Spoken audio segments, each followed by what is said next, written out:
दरम्यान दडपशाही करण्यापेक्षा सरकारनं आंदोलकांच्या मागण्यांचा संवेदनशीलपणे विचार करावा अशा आशयाची पोस्ट शरद पवार यांनी जंतर मंतरवरील आंदोलकांच्या भेटीनंतर केलेली आहे।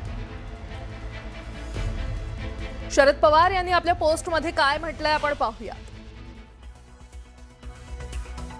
विद्यार्थ्यांनी दिल्लीतील जंतर मंतर इथे उपोषण आंदोलन केलं। विद्यार्थ्यांना पोलिसांनी दिलेली वागणूक लोकशाही मूल्यांना न शोभणारी आहे। आंदोलनस्थळी जाऊन विद्यार्थ्यांची भेट घेतली, मागण्या जाणून घेतल्या। शांततेच्या मार्गाने आंदोलन करणाऱ्यांवर दडपशाही करण्यापेक्षा सरकारने संवेदनशीलपणे विचार करावा।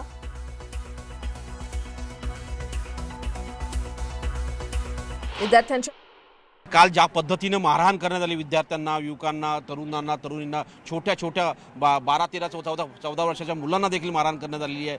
त्यावर आता जर बघितलं जंतर मंतरला ते अनेक लोक जखमी देखील आपल्याला पाहायला मिळालेले आहे। कशा पद्धतीने सरकारची हुकुमशाही सुरू आहे का? आता ही हुकुमशाहीच आहे आणि त्याच्या विरोधात अजूनही विद्यार्थी आणि सर्व तरुण लढत आहेत।